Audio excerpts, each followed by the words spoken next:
Hey everybody, welcome to Surface Level, curious conversations about the Black and queer experience. I'm one of your hosts, Damon, and today, Jordan, Tony, and I are discussing conflict management. What emotional triggers do we have from past experiences? How can we view conflict as a way to foster deeper connection and growth? This is The Girls Are Fighting. The girls are fighting! No! I love that phrase. The girls are fighting! It's just like, it's one of those phrases that just brings me so much joy. Because you, it was born out of trauma. Because you're a gun sign. The girls are fighting. I mean, she was live on the scene on Instagram It Live. applies to so many things in the comments, actually in real life. Like there's so many at work In Atlanta. in Atlanta. The girls are always fighting. Girls are always fighting in Perpetually. We can't do what we talk to Atlanta. I'm joking. I'm not laughing. You are. Okay. So today we're gonna play a game I was looking up like conflict management solutions and like games that they have for that. Okay. So this one is called Said, Heard, Meant.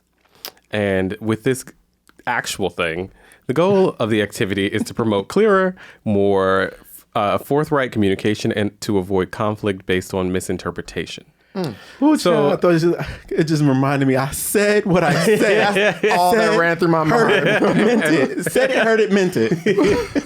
Yes. Not me thinking in memes at all times. I'm like, yes, this is Nene. Idiots. So I'm gonna throw out some scenarios from the community and some personal ones. Okay. From what was said.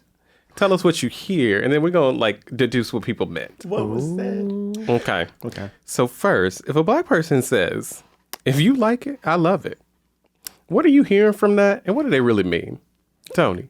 Noted. You hate it. You hate it? You absolutely hate it. That's what they meant.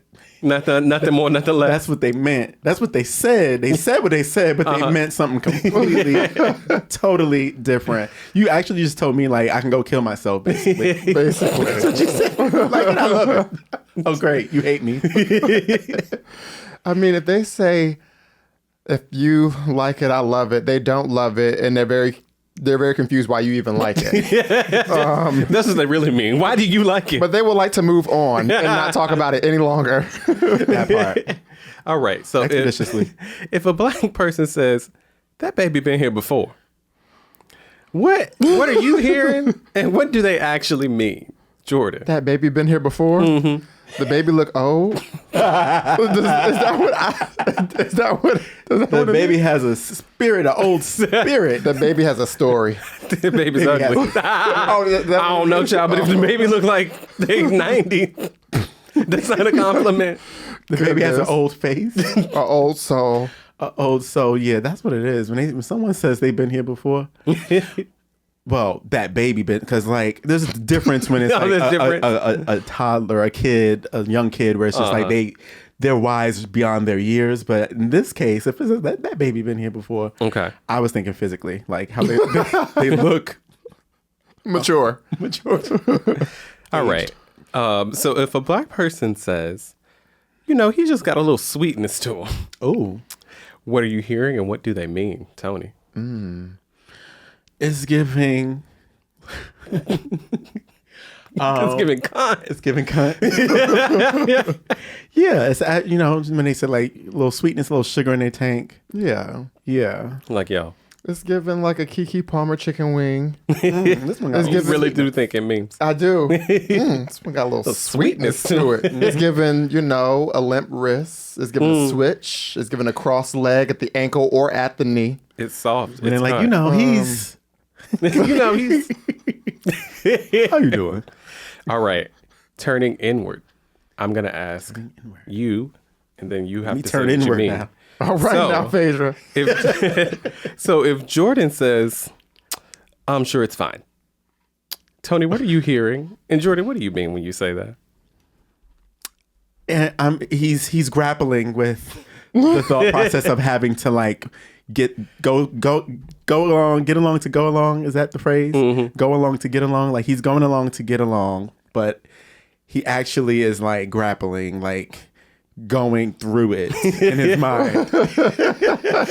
Jordan. He can't take. If I say it's okay, it's fine, He's like, okay, it's fine. that means I have no more energy left to talk about this for the day, maybe forever. But it's all noted. Okay, so Jordan, if Tony says, you don't have the license to say that to me, what are you hearing from that? And then Tony, tell us what you mean. When Tony says you don't have a license, I basically think that he's saying shut the fuck up. Yeah, I think that's what he's saying. That's his Yeah. his work voice of saying. Yeah, that's essentially it. It's like at the end of the day, and that's another one. At the end of the day, I'm like, what at the end of what day? at the end of every day, you can. Don't compare yourself to me. Never compare yourself to me. All right, and y'all go however you want. If I say I'm not going back and forth with you about this, what are you hearing and what do I mean? I'm not going back and forth with you about this in front of these people. In front of these people. Are you gonna add to it? You got an attitude? You gonna do this in front of these people? Damon will actively call me and Jordan these people. Actively. I'm like, are you talking about me? Yes. Am I these people? You are these people. Child. Yeah. If you say that, what's the actual thing you said? I'm not going back and forth with you about this. Yeah, I think that's it. Like, it's case closed. Next case. I think that if Damon says that, he thinks that you're stupid. You're stupid. You're an idiot. These fucking idiots. I can't even have this conversation. I will not confirm or deny. We know the truth. Absolutely. All right. So for the last episode of our Fire series for Earth, Wind, and Fire for the season, we're going to talk about conflict because, I mean, what's more fiery than a fight? Ooh. So let's start with how we deal with those things. So addressing conflict head on versus avoiding it. Which camp do you fall into? And what have you kind of learned are the positives and negatives of this strategy? Tony? Well, I mean, when it comes to conflict, I tend to think that it's best to rip the Band-Aid off. You know, at this big age, when possible, like, let's just have the conversation. Let's rip the Band-Aid off. Let's talk about it. Let's do it so that we can move on and not fester in this moment. And it's not the easiest thing to do. So there are a few pros and cons that you asked for, right? So I think that on the pros side of it, it's like 99% of the time I walk away feeling relieved. You know, even if someone's feelings got hurt, I feel better. And that's worth my peace of mind. And so when I think about things being swept under the rug, like a lot of times that leads down a road to resentment. Yeah. And I think resenting someone is actually like having resentment is worse than just hearing my truth. Yeah. And hearing it expeditiously. So on the con side, I think that you got to read the room. You know, even though I like to rip the Band-Aid off, the Band-Aid might not always need to be ripped off right there, right then and there in the moment. You know, sometimes you got to take a beat and go back and, you know, assess and then come rip the Band-Aid off and figure out, you know. Just let me come in the bathroom. Let me take this Band-Aid off of you. Yeah, because the thing is, like, I want the person to pick up what I'm putting down. So I got to make sure that, like, they're receiving my message. If I just rip the Band-Aid off, all you heard was the Band-Aid rip off. And, like, you're like, ouch. Right. As opposed to being like, okay, that hurt, but, like, I feel better. You know, the bruise is, like, it's going healed. down. You're healing. So that's what I think about. You got to read the room. And then I think, and I know that we respond to things based on emotion. And when emotions are running high, sometimes it's best to take a beat. And sometimes it's emotions running high when you're like, when you are under the influence of whatever your vices are. And so when those cases happen, I am like, okay, let's not talk about this right now. It might seem passive, but I'm like, we are fucked up. We shouldn't have this conversation right now. Like, let's take a beat and come back sober so that we can actually hear each other, because I might say some shit that I can't take back in this moment. And words mean things. Like, once I say some unsavory, unforgivable, you know, shit, then you kind of always have that in the back of my mind. Like, this motherfucker really... Right. He said that to me. You said that. You said that. remember when you told me that I was just... Yes. I'm definitely avoiding conflict more likely than engaging in it. I think that the positives and the pros of it is that I have a greater peace of mind in that moment. And that's usually why I decide to avoid conflict, just because conflict can be so emotionally and mentally taxing. Also think that, you know, a lot of people don't necessarily know how to have it, have conflict that's built on the goal of resolution. And so when I recognize that, it's less about like me getting my point across and me just being like, actually, I kind of see the road that this is about to go down and I just don't even feel like it. Obviously, there's cons to avoiding conflict. Tony, you mentioned it. I think that's the biggest one for me, at least, is resentment. You don't bring up things enough to friends or, you know, just people you have to interact with often. Then the little things sort of build up. And then over time, you may find that you end up really just not really respecting who they are, or like you're sort of demonizing them in your mind or villainizing them in your mind. Very nasty work. Right. And it's just like you just, you know, and so yeah, that's not necessarily helpful for relationships that you want to keep.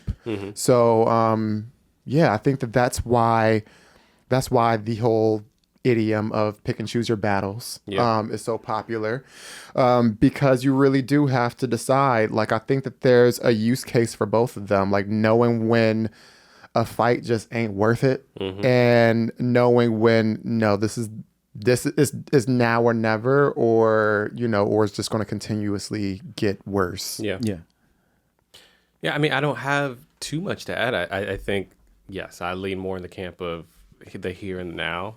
I've tried to exist somewhere in the middle, because I agree with you that there's a use case for both. Timing is kind of everything.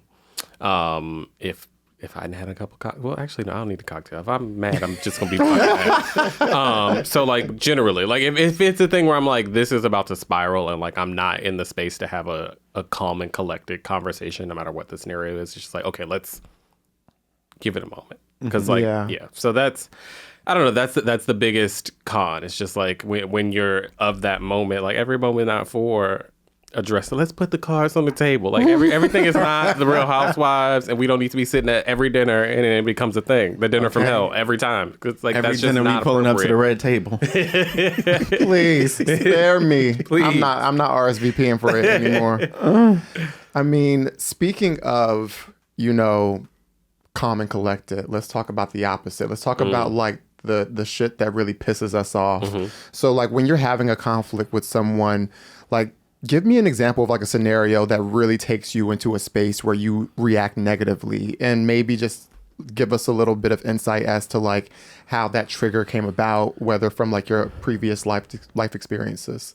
Damon, let's start with you. You know, I being passive aggressive really drives me up a fucking wall when people do, and like we're all guilty sometimes, but some people lean more into passive aggressiveness. Yeah, I hate when people do that. You hate it? I do. My least favorite thing ever. And you know what it's because if I'm upset, you know it, and it's very clear. And what I've said sometimes is just like when people don't express being upset or their anger or whatever term we want to use for it in that way, like it's like you're like nasty nice, and then like people kind of like, oh no, they're not really doing it. I'm like, I know this person, I know what they mean, and like nothing drives me further up the fucking wall than that. And it's just like that. Then now I'm hollering, and it's just like, and I think it also like part of it was in like a past like really negative relationship I had as well, where my partner at the time was just a very social butterfly person, and like everybody loved him, and like it would become this dynamic of like there's this outward face of a thing, and then there's like this dark side of it. Ooh. And like that Two-Face. mix of things would Jekyll just and like Hyde. drive Yes. me up a fucking wall, and like we would just get like it was an abusive relationship. And like there were just parts of it where it was just like, this is so unrealistic of like who you really are. It's so crazy. Like, Yeah. nothing is worse than Two-Face. Like someone who is just completely night and day, depending on Yeah. You never know what who you're they're gonna get. around. Yeah. And you're like, you kind of look around like, Am I? Is it just does me? anyone else see this shit? Right. But sometimes it's just you, because no one else knows what's going on. No one knows the depth of certain people, and I think some like individuals that are like super social sometimes use that in like a way of advantage of like hiding the darker parts of them sometimes, and then like it becomes just like nah I'm crazy. And like recruiting. Yeah, and it people just on their becomes like this. side. I'm just Now like I'm the doggone villain. I'm the daggone villain. Tony. Oh man. Well, honestly, it takes a very special person to really get me out of character easily. Like I don't really see that happening. it takes a often. really dark-sided individual to get me there. And so when we talk about what really grinds our gears and pet peeves, so I dislike very much when someone gets around mixed company, and then all of a sudden every joke that they make is to my detriment. So it's like, I don't know if that comes from insecurity or what that is, but now I'm the butt of all your jokes. And you're trying to make these people laugh, and it's just like, it's not funny. I also dislike very much when someone tries to rope other people that may be witnessing like our conversation and like rope them in to get them on your side. It's giving, girl, we are having this conversation. Like, stop trying to get buy-in. And then when they from the post peanut to the gallery, group, it's like so biased. It's Right, like it's just like, wouldn't you say you shouldn't slap people in the face? And then I'm you just look like, like- but like, you tell don't- them you stump punch me first. You missed that part. I'm like, why you word it like that? Why you word it like that? Yeah, like that for me is problematic. And then I also dislike when a person doesn't want to be wrong so bad that they just start saying anything out their mouth. When you like going back and forth, they just start saying the most frivolous, random, just like carrying on with their like whatever they need to say that kind of like just deflects from the actual conversation we were having. That drives me up a wall, because it's like, what are you talking about? Yeah. What's happening here? And so from past experiences, like I've learned what my triggers are. And so now I can self-regulate when these things are happening. And I'm like, I'm not entertaining this. Like it's given, like you can really shut it down more quickly. And, I learned how not to let people use those things to ruffle my feathers. So yeah, not today. In the words of Damon, not today. In the words of Damon, I'm not going back and forth with you. I'm not. No. That's when you have to identify, like, this conversation is silly. Because you're stupid. Exactly. Because you're stupid. What I can't stand in a Mother has a list. conflict. No, it's only I've one. been it's waiting only- for my turn. It's only one thing. Do not try to make me out to appear like I don't know what I'm talking about, or talking like, oh, well, like you don't even know what you're talking about, or like that sounds stupid, or that sounds like, do not talk to me like that. That will send me into like, now it's like I have to discredit everything that you're saying. Now I have a lot of time. Now I have all the time in the I world. have all the time once you start trying and let it be in front of a group, and now you have a group of people wondering like, is Jordan stupid? Like, now you got an audience. Don't worry, baby. I'm a performer. I'm just Not like, having a group of people think is Jordan stupid. hello? And now I got to prove it that I'm not. You have a whole thing happening in your head, baby. Listen, I'm going off. And I think that from like life experiences, growing up, I had, I did not like adult authority. Cussing adults out? No, I actually follow rules. Okay. What I didn't like is adults being blatantly wrong. Oh, yeah. But then because I'm a child, I have to accept their incorrect information as fact. and I just have to like shut up and do it. That used to send me growing up. And honestly, I got into a lot of trouble because of that with teachers. Jordan, stop with talking family back. members. But they're wrong. I had to go, like a teacher tried to give me detention for something. I had to go to the principal and make my case. Oh my God. And all of that. The teacher ended up looking stupid. She said, don't worry, I have a PowerPoint for my case. I was just like, and so, yeah, like I don't know. I and I take this mentality even with like my younger cousins and things like that. It's just like allowing kids to have the space to be able to like communicate. Like I really can't stand the sort of like power trip that a lot of adults go on with kids and thinking that they're always right. So I think that that's probably why I have a trigger of like people telling me that I don't know what I'm talking about. Because a lot of times I feel like it's just coming from just trying to shut you down and shut you up, as opposed to like really investigating what I'm talking about. And so, yeah, it's just, a lot of really silly people that get on my nerves in that aspect. So don't piss me off and know what you're talking about and have your sources ready. Your sources. I need to show you the receipts, I need you to cite the case. Hello. All right. So we already talked about our triggers, but let's talk a little bit about our emotions. So we know what our triggers are, right? Like how are we, to Tony's point, how are we regulating that a little bit better these days? How are we managing them so that we can actually engage into these conflicts in a healthy way? Tony, let's start with you. It made me think of Emotions it. by Mariah Carey. I love that I didn't know song. we were going with Mariah Carey or Destiny's Child. I was just like, okay. Oh, and then I was Emotions, just right. floating I along. like both of those emotions. Okay. And then I'm on They're an the emotion. emotional. We could just go on. This is a game now. on and on. I turned the segment into a game. A game within a We game. love that. So I do want to start here though, because All right now. He know what he's talking about. Well, yeah, I have my sources. As you should. Speaking of sources, That's my friend. I'm going to cite the case. So on beyondintractability.com, I'll say on Beyonce.com. on Beyonce.com, it says that when it comes to emotion, it says the intensity of an emotion often signifies the importance and salience of an issue and reveals underlying values of disputants. Thus, the more personally relevant a situation seems and the more negative feelings parties experience, the greater potential for destructive conflict. So basically, this is saying to me that what you deem and what you find important is really what's going to trigger your emotions. So if someone is making you out to look stupid in front of people, that's important. You don't want to look stupid. It's important to you to not look that way. And so you're going to give the girls a show and what they came to see. And so the thing about it though, when I thought about this and I took a step back, I was like, pride and ego come into play. And that's when things get really nasty. That's when it's really nasty nice. You know what I'm saying?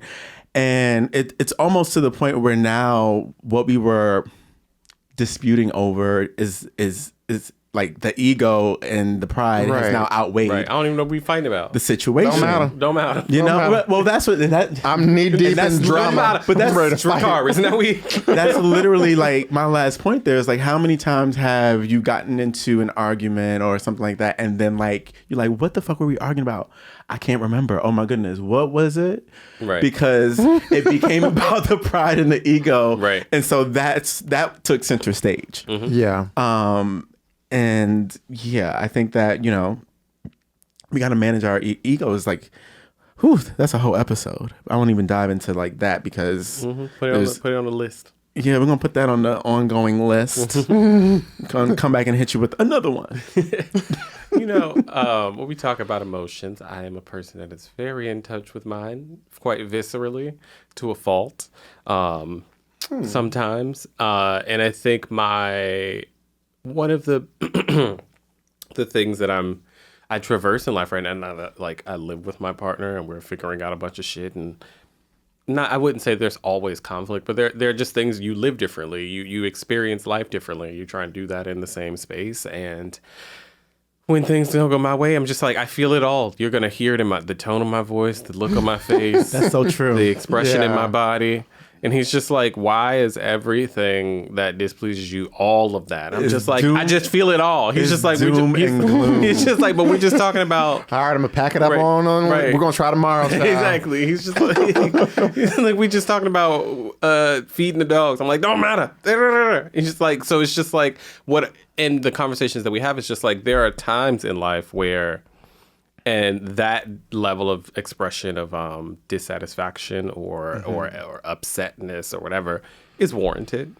And there are times when it's just like, take a breather, girl. It's not that deep. We're trying to figure it out. And like, again, from the past relationship experience I had, that everything was a fight and it had to be now and everything had to be like a big blow up and it was visceral and you had to know that I hated this thing about it because I'm defending myself verbally. You're like being violent physically, and there was just like this environment that like bred this need to like defend and like feel like you gotta know I hate everything about it. And it's something that I'm unlearning still. Yeah, managing emotions is really tough. Like I don't know if it's like the Capricorn in me, where like for a long time the girls were like, "Oh, Tony doesn't have emotions." Like you know, he doesn't. I didn't show anything, and I think over time I've become more in tune with my emotions. But I don't know. Like, and I don't know what, I can't even think about like even from childhood what that stems from, and how I just pack away, you know, the expression, being able to express that way. But now, things, I'm a little bit more like, you know, I'll start crying, child, when things get a little bit emotional, or when I'm feeling sentimental. It comes easier. I guess life experience. Yeah. I think my emotions, so I hate when people say don't know what I'm talking about and I'm stupid. That doesn't happen often. For the record. For the record. The girls, for the record. You were so proud. No, but like that wasn't the point. Often, that wasn't the point. The point was on like rare occasion. most times I don't have a big reaction to conflict. Most times my gut reaction is to sort of emotionally detach from the situation. And yeah, that's not really helpful for relationships with people who you care about. I think that for me, it's a lot going on at once. And sorry, finish your thought. I just thought about something. oh, okay. Do you want to say it now before it leaves? No, because I'm God damn it! I meant to bring this article that I was reading. What was the article? It is by there's a non-binary writer who I met when I lived in Boston, Aria Baker, and the article was about how like silence, like in relationship and conflict, is just as violent. And it reminded me of conversations we were having about how you grew up with like your mom may have gave you the silent treatment instead of like reprimanding you or something. And it was just about how like retreating and being silent in conflict it can be just as detrimental and harmful as like the opposite thing of this. So it was an article I read, and I'm so angry that I forgot to like go back to it because I wanted to like bring a quote or something from it. You wanted to do what? It's fine. I'll use it for the quote this week. It's fine. It's fine. Don't worry. I figured it out. I figured it out. No, but I mean, that's 100% right. Like that's a coping mechanism. That's my defense mechanism. It's like, I'm not going to engage in like the expressive moment because for me, I don't really know how to navigate that. Like, I don't really have a really strong filter when it comes to that. I feel like if I'm truly emotionally invested in something, I might say some really, really... She's unhinged. Some shit that you can't take back just because I'm there. And so instead, I choose to detach and like starve the person of like my attention and stuff like that. But that's not helpful. And so what I have been doing to manage that is just trying to make small efforts with people who I am close with and who I have like an understanding with of like defending myself. So if I'm being spoken to in a certain way that I don't like, instead of just like, walking away right after the comment and just sort of like removing myself from the situation, I might say, don't speak to me like that. I don't like that. Or that's unnecessary. All right now. And it's, that's a big thing for me. That's a really big thing. It's a big but it's thing also, for me. I'm just saying it's sexy. Like it's giving. I like when someone just You barely got a shirt on. Don't come up out of your top. It's sexy. It's like it's nothing. Nothing is sexier than someone who is sure of themselves that can be like, actually, I don't fuck with this. Yeah. And yeah. So more of that. I mean, it's a good thing. Yeah, and I mean, I think that what I find is that with people who I care about, if I position it that way, most times they respect it. And then we can actually have a conversation or a disagreement or work through a conflict in a way that feels a bit more safe for me. Yeah. And so I've been doing that a bit more, but it still requires practice because I've been so used to sort of just detaching. But, to the point of what we said earlier, like I only got a couple of friends. I can't really be detaching for too many people, like good friends are hard to come by. So yeah, you have to I have to tell myself that I have to be present in those moments and that they're not just an excuse to walk away. You're not the bigger person by saying, oh, I'm not doing this right now. Sometimes you are if it's getting wild, but a lot of times it's an opportunity to gain some valuable understanding. Yeah. Well, speaking of friends and conflict management, I want to talk about us. And what has creating surface level taught you about managing conflict as friends and business partners? Because this is a business. At the end of the day, and maybe if you had one, you wouldn't know what it takes. What it takes. Do you have what it takes? But you don't. You want to be on top? But you don't. I definitely thought about. Was that their little? It made me think of Top Model. I don't know why. Do you have what it takes? That was the Top Model. No, that was the whatever. We live in each other's heads all the time. But no, what have you learned? It's interesting because in friendship, you can disagree and maybe give each other some space, take a beat. With this, you always don't have to resolve the thing that you feel differently about. Where here, we kind of have to resolve everything pretty quick. Yeah, and we manage everything mainly here by a 2-person, a majority vote. But even just Joe, we got in a fight in LA right before the fucking Moby talks. Not a fight, but it's just a disagreement. And she used her. I don't like to be spoken that way. I noticed it too. It was different. I remember when I noticed it. It's a different. We haven't disagreed a lot lately, which is nice. Thank God. It is. But in our period of, I know what fighting with you is like. So therefore, I knew that was different. And to hear you say it, it's interesting. Yeah. But what I would say is just there are certain things where okay, we feel a lot of things, but it's more important for you to say, hey, I don't like this thing. It's more important. We had a chat afterwards. I was like, okay, girl, I got a little unhinged right in this moment. And it's just let's squash this. We have a thing that we want to do because it's I mean, I'm not saying people are buying Renaissance World Tour tickets, but it's just part of it is just hey, we are creating a thing. We are creating or helping to create an experience with our community. And part of that experience is our dynamic. And it's just we want to try and walk into those spaces, into this space as well, with the best representation of that or the most honest representation of that. I think we've had instances where we've had a conversation about ruffles in our friendship and such, but generally it's just how can we stay on track because the things are separate, but the things are also so intertwined between the podcast and who we are as people. Part of why the podcast is good because of the dynamic of our friendship. Yeah. Yeah. So that's been the thing. It's just in life, there have been times where we've had issues and we're just taking time. It's just whereas this is hey, resolve it.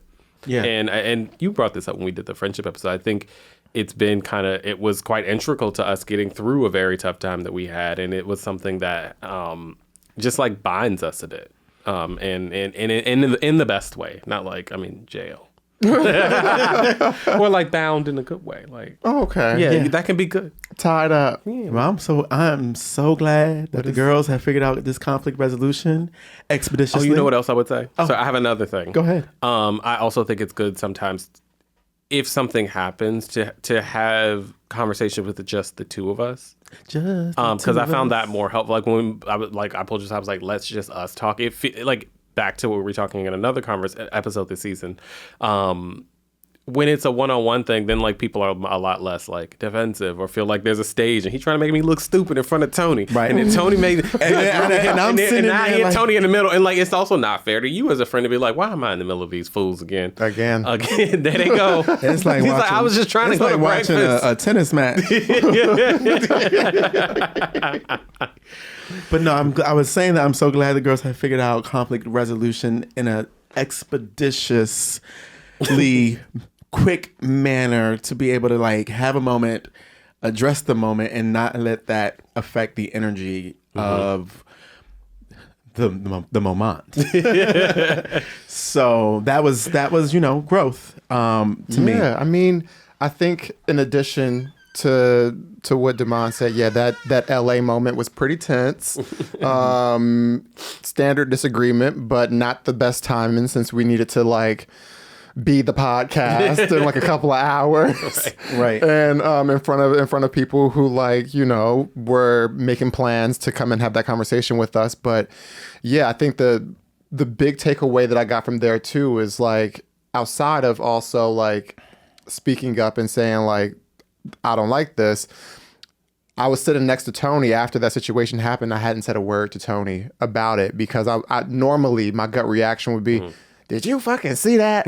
Like, what do you think? But I was just like, you know what? That's not going to help. That's not going to help because I don't want to get riled up. Reriled. Like, reliving the situation.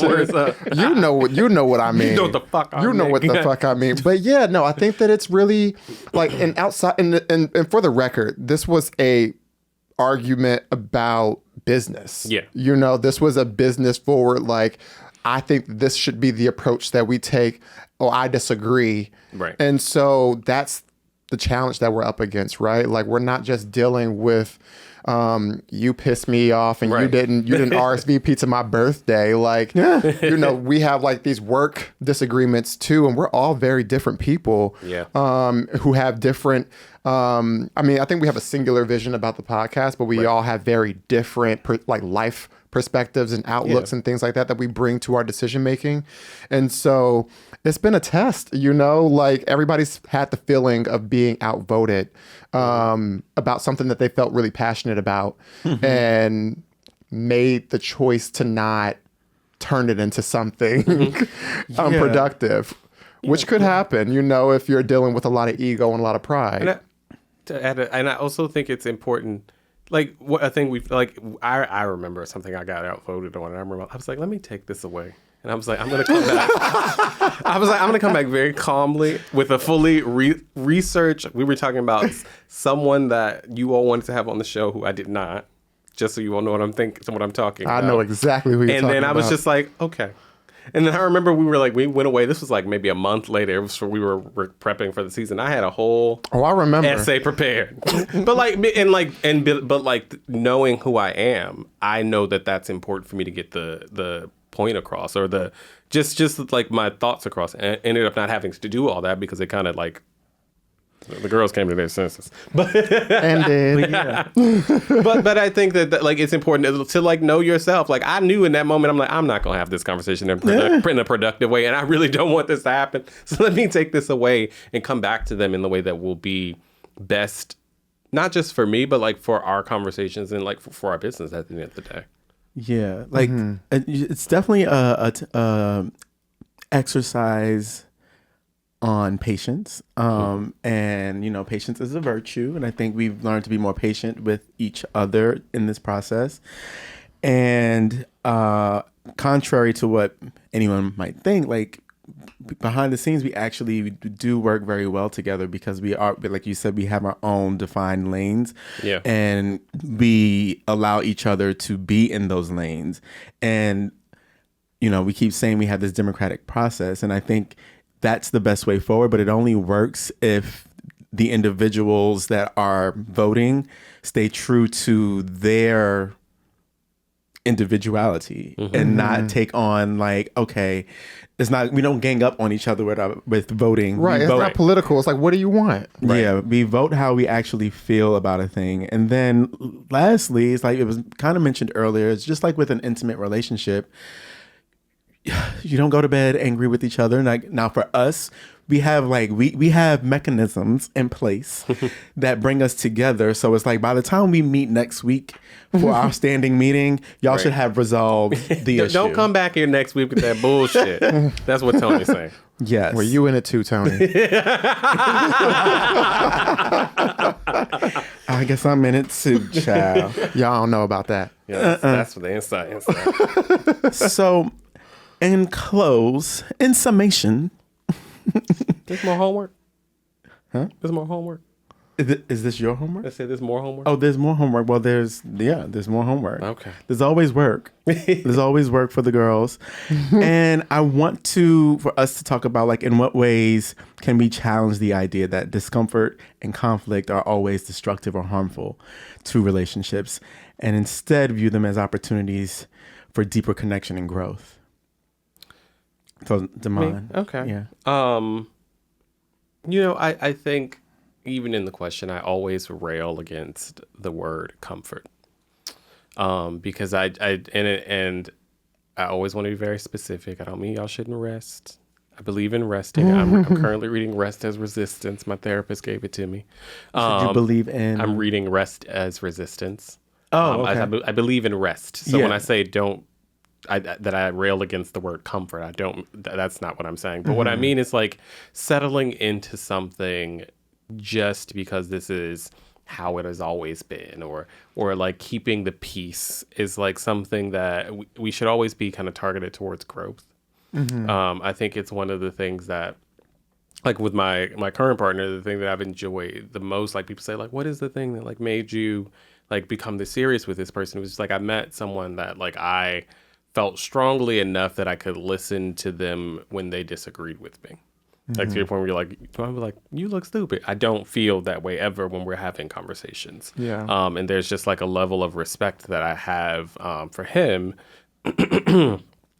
And like that to me has been, even the tough things are part of growth. Like I was in therapy and I was saying to my therapist, like, hey, we had a lot of back and forth this week. But like when I think back on that week, I also think about the resolution of those things. I also think about the growth that came from them. So like, it's not just like Sparta, where we're just like, fight, it's like a fight to the death and whoever wins. Like that's not what it's about. I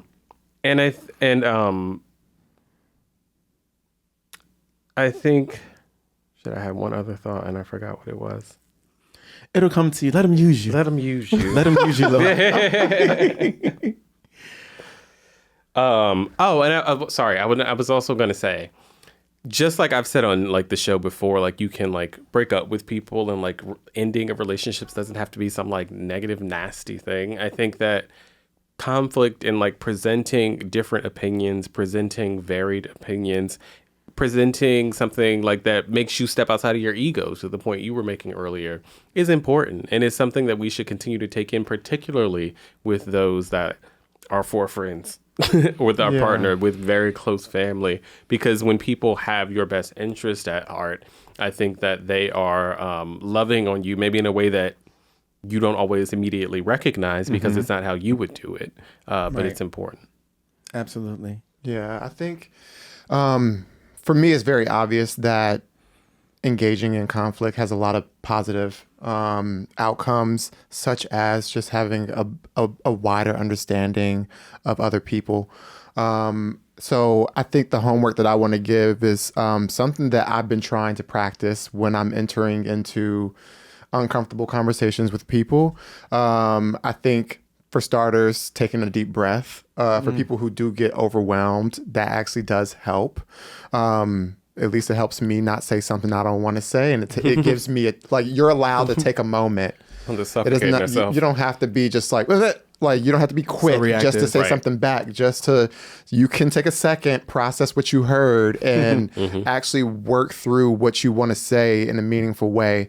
I think another thing is just like looking at the other person as a full human and not just the antithesis to your point of view. Your adversary. Yeah, like it's not a binary. It's not I'm right, you're wrong. And so like coming into a space being like, no, like this person has something that they want to share, something that they want to get off their chest.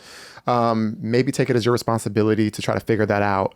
I think another thing is knowing the difference and actively working against the idea of listening to win versus listening to understand. I think sometimes people are really engaged in conflict because they're trying to hear you say some shit that don't add up so that they can be like, Gotcha, well, actually, bitch. exactly. Right. Like, I don't like when you go into a conflict actively searching for that gotcha moment.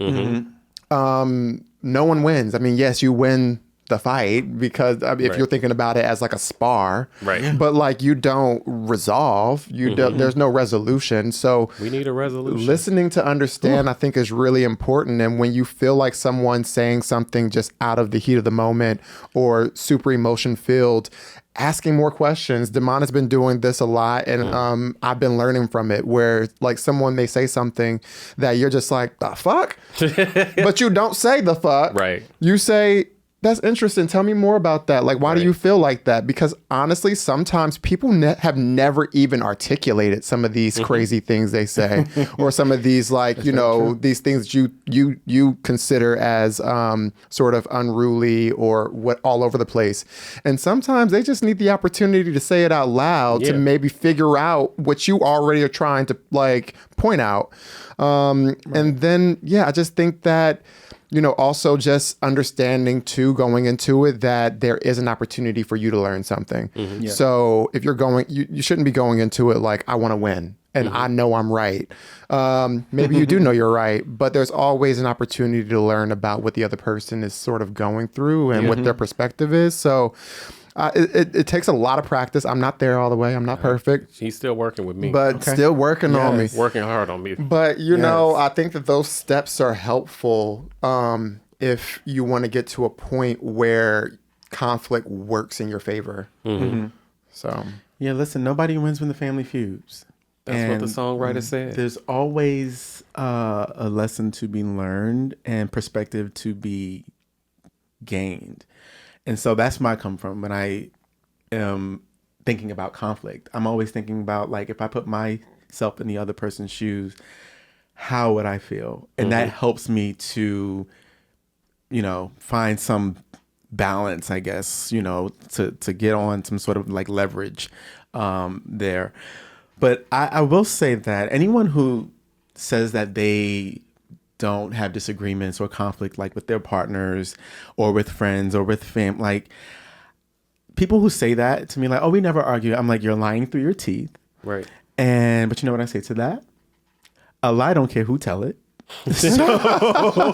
So that's, you know, I feel like most people in healthy relationships, whatever that relationship is, whether it's friend, intimate, what have you, have some level of like, I think it's healthy to have like disagreements, but not, you know, not to the point where it crosses the line and then it becomes fisticuffs. Yeah.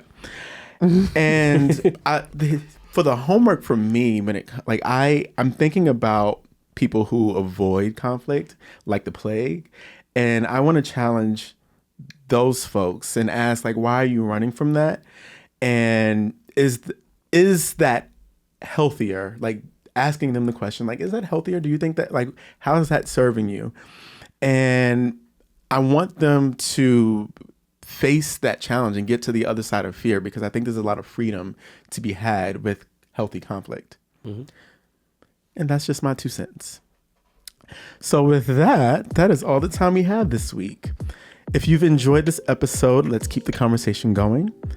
Let us know your thoughts and questions at surfacelevelpodcast.com. And remember, stay curious.